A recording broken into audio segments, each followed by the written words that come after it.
Hello, everybody, and thank you for tuning in to the Liberty Report. With me today is Chris Rossini, co-host. Chris, welcome to the program. Good morning, Dr. Paul. Very good. I want to deal with a different subject today, not a precise event or issue or legislation or something of that sort, but more generalized. And it has to do with everything that we do because it has to do with the nature of government. I imagine most people in this country have heard and endorsed the principle that governments can't legislate morality. Makes a lot of sense. And most people think that, oh, well, yeah, they shouldn't come in and tell us when to go to church, when not to. But quite frankly, I think we're way too much involved in governments being involved in legalizing activity, and they're justifying everything on moral terms and not necessarily in a positive sense. Both liberals do it and conservatives do it. You know, with the different issues, but they're always saying, you know, we have to do this for moral reasons. We have to have economic redistribution of wealth because that takes care of the people, and it's charitable to do so. Same way on foreign policy they do this. So, Chris, I'm sure you've heard this term many times, and what I'd like to, talk a little bit today about, the morality of the people, and then deal with the subject of how do you have a moral government, and how do you precisely draw the lines? Yes, well, unfortunately, most people have government and its role completely backwards. It's not Mother Teresa out there to help the poor, despite all the advertising. This is not a moral institution. America's founders knew this right away. Even if you mentioned foreign policy, recent foreign policy, our government has been caught red-handed arming and funding terrorists over in Syria, and they're a part of the genocide in Yemen. This is not morality. So to run to government to legislate morality is like running to them for gun control when they're the biggest gun salesman in the world. So, the role of government definitely is reversed today. Yeah, and I think that people need to narrow down their understanding about why government shouldn't legislate morality. They're not talking about being involved in violence among the people, because if you're going to have a government, that's one of the things the government would be involved, and that is to deal with people who are viciously violent and stealing and killing and shooting people. But when it comes to interfering in people's personal lives, they can't make this judgment and say, well, what they're doing is harmful to themselves and harmful to their families, so therefore we want to make sure they don't gamble, because that's a bad thing to do. We want to make sure they don't smoke marijuana cigarettes. We have to make sure they don't drink too much alcohol. And of course, they tried that alcohol thing with a moral tone that they shouldn't do it, and we're going to legislate this morality, no drinking of alcohol. It was a total disaster. Today we have the total disaster of governments being involved on war on drugs, and drugs are horrible. We need a war on drugs, but not by the U.S. government or any government, because they make things worse. And you can't really legislate this sense of personal morality. You can't do this in education. You can't do it philosophically. You can't do it in religion. You can't do it in personal habits, social habits, sexual habits. And this is where we should not be involved.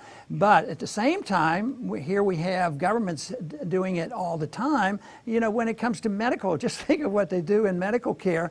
They legalize and try to make medical care free and equal, and they come up with Obamacare, which says that people that don't need the services, whether it's OB care or whatever, or passing out birth control pills, they tell the government, they tell some people, you will pay for birth control pills, and the government will force the insurance companies to give birth control pills to everybody, and then somebody will come up with a moral reason, well, I don't want to do it, it's against my religion. So they argue, well, this is a religious freedom, and it really isn't. it becomes the immorality of government using force to be involved in personal decisions in medical care or educational care. So it's all mixed up there. That people shouldn't object to these forces because of religious freedom. They should because of the principles of liberty and defining what the role of government ought to be, because the government should not use force to redistribute wealth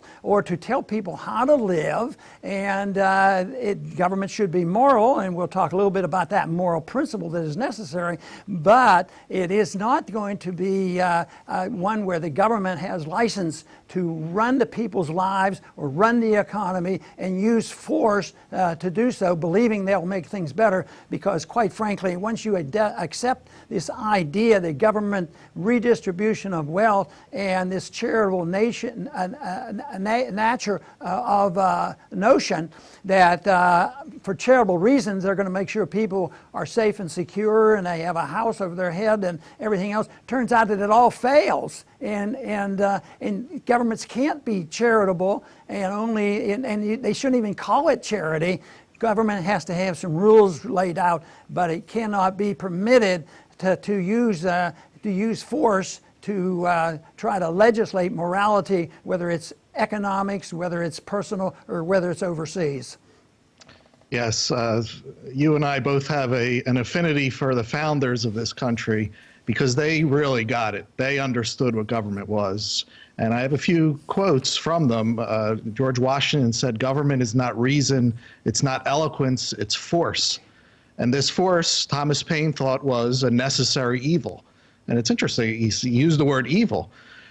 So they had this force, and they were going to chain it down with a constitution. That was Jefferson's words, to chain it down.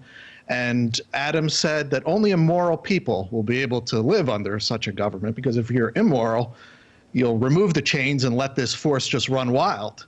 And it was finally Benjamin Franklin who said, when the people find out that they can vote themselves money, that will herald the end of the republic. Yes. And is that not, Dr. Paul, where we find ourselves today? We're there, and Franklin also added that freedom only works with a virtuous people. But you can't then say, defer to the government and say, oh, it won't work unless we have a virtuous people, so we have to have the people, the government, make a virtuous people. We see that's a total failure, and that's what they try to do. But there has to be a moral issue dealing with government. What is the moral issue? If they're not allowed to deal with promoting morality among the people, what is it? Well, a moral people, a virtuous people, and those who believed in the Constitution would be then a reflection on the government itself. And the government becomes more virtuous in the sense that they have to follow a rule.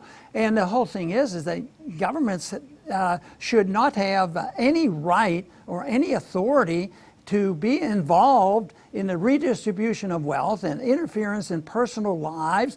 And if we allow the government to redistribute wealth and do all these things, then it eliminates liberty. That's the sacrifice of liberty. As soon as you give that right to the government, and that's why we're at the position now we've granted too much of this authority to government to legislate morality in the economic sense and the personal sense, and we end up with loss of liberty. And the worse things get, and the worse the economy gets, the more demands are. And of course, what happens to society? The distribution of life, the distribution of wealth then becomes more distorted, and that's where we are. We don't have a middle class, we have a large poor class, we have more wealthy people, and they're still thinking, well, it's lack of this moral imperative of government. They're not managing it well. We need to give more authority to government, rather than saying, no, what we need is for the people to work for what they have, and for people to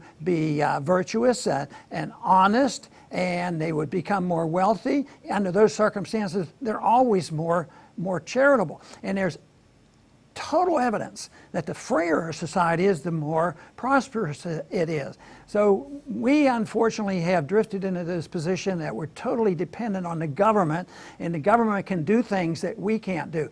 Bastiat was just great on this issue. He talked about illegal plunder. The illegal plunder was, stealing from other people, and that was accepted. Most people even today accept, well, no, you're not supposed to do it personally. But legal plunder, when you legalize it by law, not morally and not constitutionally, but legal plunder means that the people have conceded to the government that they can do things that you and I can't do. The book, The Law, is, I think, a fantastic book, and he deals with this. What is the moral principle of the law? The government can't do things that you and I can't do. And if it's illegal and immoral for us to do it, why is it that we grant so much power to the government? We're not allowed to counterfeit money and tell people, well, this is real money, and counterfeit it. No, that's illegal. But we allow the Federal Reserve to counterfeit money all the time.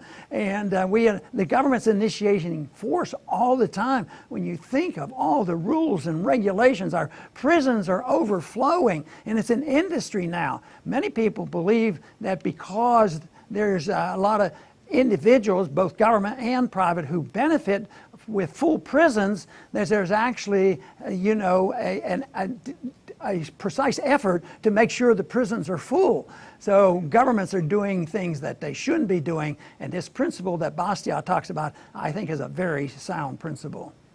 Yes, I want to second The Law by Bastiat. It was one of the first books that I read a few decades ago that got me really interested in libertarianism. And I actually have that quote in front of me. He says, when plunder becomes a way of life, men create for themselves a legal system that authorizes it and a moral code that glorifies it. So that's exactly, just to echo what you've said, we have the Obamacare, it's legalized plunder. The Federal Reserve, legalized plunder. Wars, global legalized plunder. And all of it is glorified, just as Bastiat warned. Yes, and sort of to wind this down a little bit, to clarify this, is that the people have to be moral if we want to live in a free society. Governments can't make people moral and virtuous. But there's a very precise moral principle that the people should impose on government, and the moral principle is that governments cannot commit aggression. We're not allowed to commit aggression, and the government can't do it either, and yet that is what the government does. So very, very simply, it's the principle of non-aggression that should apply to the government, just not to the people. And Chris, do you have a closing comment? Yes, I guess we should also start with ourselves. Catch yourself. If you're thinking there ought to be a law or government should, catch yourself, because that's part of the problem. Live and let live. That's the libertarian way, and the government will follow if more people live that way. And that reminds me, Chris, so often that we have a problem pops up and, the government will take care of it. And they never ask another question. Who's the government? The people of the government. How do they get the money? Well, they steal it. No, they never do that. So it is a very, very precise moral issue on what is happening. Chris, I want to thank you very much for being with us today. Thank you very much, Dr. Paul. Good. And I want to thank our audience for joining us. Please return soon to the Liberty Report.